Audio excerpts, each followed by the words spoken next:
दर्द जहाँ गैर खुदा यारो नदारेन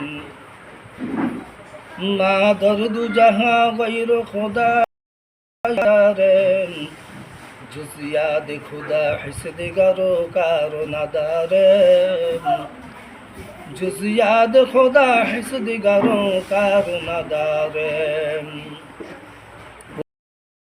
दर मुसलमान अल्लाहर गुलाम পয়গম্বর সুলাইমান আলাইহিস সালাতু ওয়াসসালামকে আল্লাহ পাক এমন ক্ষমতায় দান করলেন, আকাশের উড়ন্ত পাখি কি বলতেন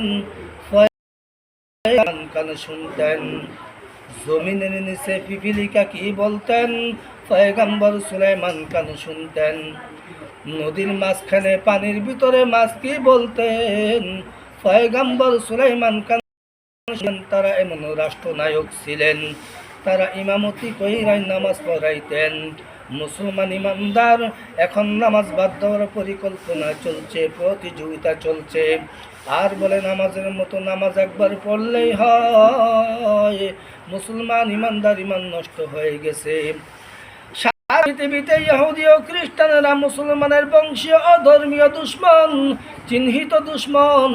কিন্তু ইহুদি ও খ্রিস্টানেরা ইসলামের ক্ষতি যতটুকু না করছে তার চাইতে কোটি কোটি কোটি গুণ বেশি করেছে মুসলমানের সন্তান মুনাফিকের দলেরা।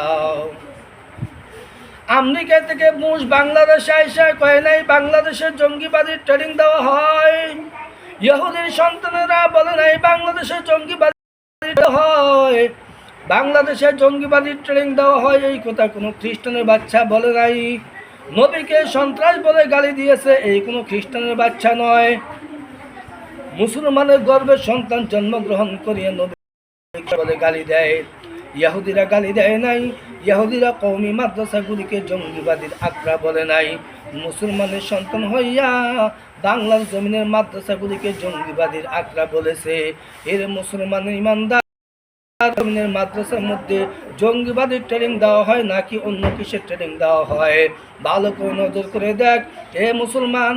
কুমিল্লা কাসিমুল উলুম মাদ্রাসার মধ্যে রাত ৩টার সময় তুমি যাও, বরুড়া দারুল উলুম মাদ্রাসার সময় তুমি যাও, হাটহাজারী মাদ্রাসার মধ্যে রাত ৩টার সময় তুমি যাও। এর বান্দা সেখানে যাওয়ার পর দেখবা ছোট্ট ছোট্ট বাচ্চারা আল্লাহর কোরআন তেলাওয়াত করতেছে গভীর রাতে উঠিয়া। তারা যখন উযু করে কোরআন তেলাওয়াত করে ইয়াসিন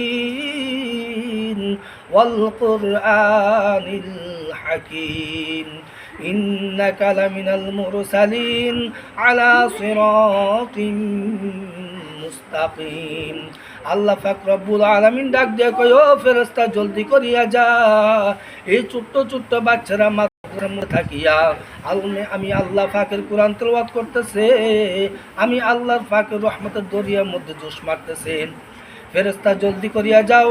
এই বাচ্চার পিতামাতা যদি কেউ কবরের মধ্যে থাকে আর কবরের মধ্যে যদি আযাব হইবে সঙ্গে সঙ্গে আযাবটা বন্ধ করিয়া দাও। ইযা উযিআল মাইয়িতু ফি কবরিহি জাআল কুরআন ইনদা রাসিহি। পয়গম্বর বলেন কবর বাসিন্দারা কেমন, কবরের মধ্যে কেমন অসহায়। আল্লাহর পয়গম্বর বলেন নদীর মাঝখানে নৌকাওয়ালা নৌকা চালাইতেছে, হঠাৎ করে তুফান উঠা গেল, নৌকাওয়ালার হাতের বইটা চুইটা গেল, নৌকা পানির তলে ডুবিয়া গেল। এখন নৌকাওয়ালার অবস্থা কেমন হয়? একবার হাত উঠায় আর বলে কি আছে আমার এই কিনারা তুরিয়া। ও দুনিয়ার মুসলমান গো, কবর বাসিন্দারা তেমনি করে কবরের মধ্যে ওই জাহান্নামের মধ্যে হাবুডুবু খায়। তারা দুনিয়ার মানুষ দিকে তাকাইয়া থাকে। ও সন্তান কে আছো থেকে একটু তুলিয়া নাও, কবর পাশে দাঁড়ায় যাও, সূরা ফাতিহা আলহামদুলিল্লাহ দুরূদ পড়ে একটু কবরে শুনাইয়া যাও। আমার কবরের মধ্যে আসন হবে।